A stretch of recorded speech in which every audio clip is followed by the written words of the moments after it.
10 कोटींच्या थकबाकीमुळे DDC बँकेची कारखाना जप्ती कारवाई. आदिवासी सहकारी साखर कारखान्याचे चेअरमन भरतभाऊ गावित यांनी जप्तीबाबत बाजू मांडली.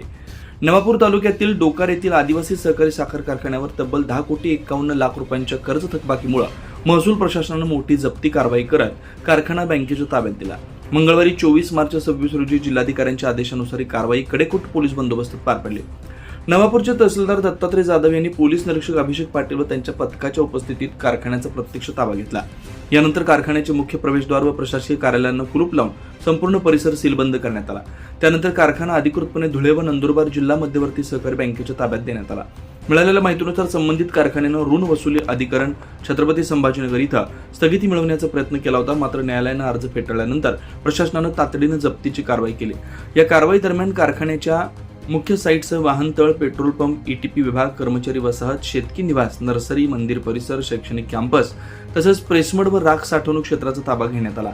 यावेळी निवासी तहसीलदार PS मराठे, बँकेचे मुख्य कार्यकारी अधिकारी मनोज चौधरी, हिम्मतराव पेडसे, विलास पाटील, राजेंद्र राजपूत, भगवान बाविस्वर, प्रकाश Valvi, DD Vasave, NT Gavit, RS Valvi यांच्यासह बँक व महसूल विभागातील अधिकारी व कर्मचारी उपस्थित होते.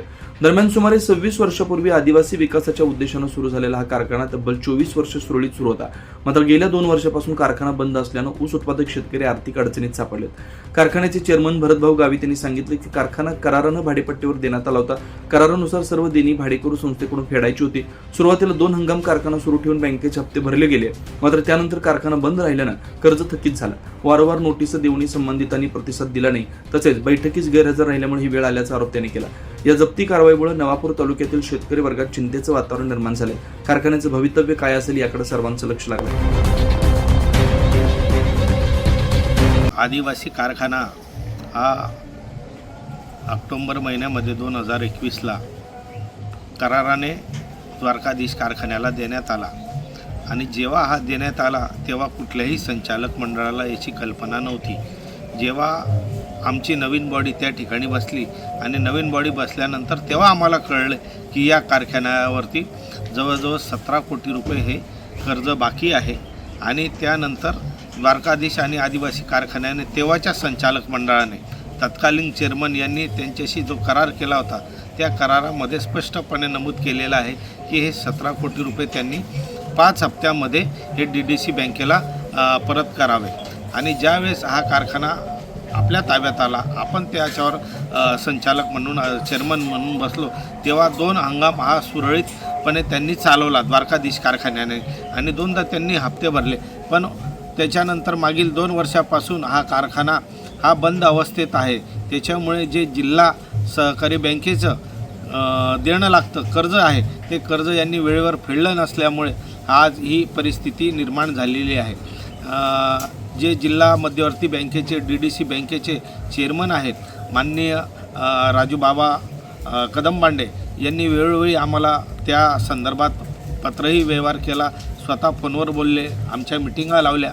3-4 मिटिंगाला मी स्वतः त्या ठिकाणी हजर होतो. पण द्वारकाधीश कारखान्याचे चेअरमन त्यांचे संचालक कोणीही त्या ठिकाणी उपस्थित झाले नाही. त्याच्यामुळे आज ही वेळ आलेली आहे. त्याच्यामुळे जर त्यांनी सुरळीतपणे हा कारखाना चालवला असता, हंगाम चालवला असता तर आज ही वेळ आली नसती. आणि आम्ही जेव्हा शेतकऱ्यांचा आणि आमचा त्या ठिकाणी कारखान्या साईटवर एकत्रितरित्या आमची मिटिंग घेण्यात आली द्वारकाधीश कारखान्याची आणि आमची, तेव्हाही त्यांचे चेअरमन किंवा संचालक मंडळ उपस्थित नव्हते. त्यांचे मुख्य शेतकी अधिकारी यांना त्या ठिकाणी पाठवून दिलं. त्यांना कुठलाही अधिकार नसताना त्या ठिकाणी त्यांना पाठवून दिलं. फक्त बघ्याची भूमिका त्यांनी घेतली. आम्ही त्यावेळेसही पोटतिडकीने सांगितलं की कारखाना चालवण्यासाठी द्वारकाधीश कारखाना हा असमर्थ असेल आदिवासी कारखाना चालवण्यासाठी. तर आमचं संचालक मंडळ तेव्हाही तयार होतं, आजही तयार आहे आणि उद्याही तयार आहे. आम्ही त्यांच्याकडनं सांगितलं की हा कारखाना आम्हाला चालवायला द्या, तुम्ही तसं आम्हाला ॲफिडेविट करून द्या. आम्ही त्याप्रमाणे केलं असतं तर आज कारखान्यावर ही नौबत आली नसती. याला सर्वस्व जबाबदार हे मागचं संचालक मंडळ आणि ज्या द्वारकाधीश कारखान्याने हे घोळ घातलेला आहे याला सर्वस्वी जबाबदार ते लोक आहेत. सावंतांनी ही आडमुठीची धोरण केलं आणि हा आदिवासी शेतकऱ्यांचा कारखाना जाणून बुजून त्यांनी बंद पाडलेला आहे. याला सर्वस्वी जबाबदार हे द्वारकाधीशचे चेअरमन ते शंकरराव सावंत, सचिन सावंत आणि कैलास सावंत हे प्रमुख लोक याला जबाबदार आहेत. डोकारे, तालुका नवापूर, जिल्हा नंदुरबार या कारखान्याला धुळे व नंदुरबार जिल्हा मध्यवर्ती सहकारी बँकेने दिलेल्या कर्जाची परतफेड न झाल्यामुळे हा कारखाना आज रोजी सिक्युरिटायझेशन ॲक्ट अंडर माननीय जिल्हाधिकारी महोदय यांनी स्थावर मालमत्ता ताब्यात घेण्याबाबत आदेश केलेला होता आणि आज दिनांक 24 मार्च रोजी आम्ही या कारखान्याच्या साईटवर येऊन रीतसर या कारखान्याचा पंचनामा केलेला आहे आणि पंचनामा करून त्यांच्या ज्या जमिनी आम्हाला माननीय जिल्हाधिकारी महोदयांनी अलॉट केलेल्या होत्या गहाणखताद्वारे आमच्याकडे ज्या तारण ठेवलेल्या होत्या त्या सर्व जमिनींचा आम्ही आज रोजी पोझिशन हे घेण्याची प्रक्रिया ही सुरू आहे. थकलेल्या कर्जामुळे हा कारखाना आज रोजी आम्ही ताब्यात घेतलेला आहे. किती कर्ज थकलं होतं?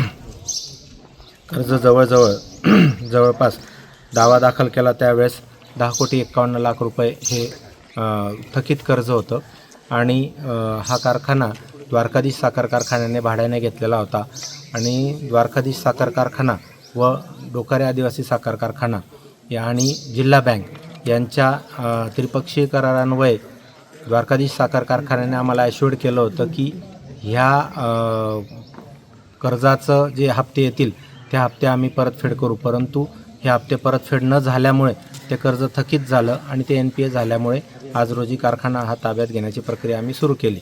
आज दिनांक 24 रोजी द्वारकाधीश साखर कारखाना हा DRT कोर्ट औरंगाबाद येथे त्यांनी दावा दाखल केला होता. ही पोझिशन प्रक्रिया जी आहे ती थांबवण्यासाठी त्याला स्टे मागितला होता, परंतु आजच्या जे हिअरिंग झाली, कोर्टाची सुनावणी झाली, त्यामध्ये कोर्टाने त्यांचा जो दावा आहे तो फेटाळलेला आहे आणि आम्हाला पोझिशन घेण्यासाठी प्रोसीड करण्यासाठी आदेश दिलेले आहेत. 24 लाईव्ह महाराष्ट्र न्यूजसाठी वसंत वाणी, नवापूर, विसरवाडी.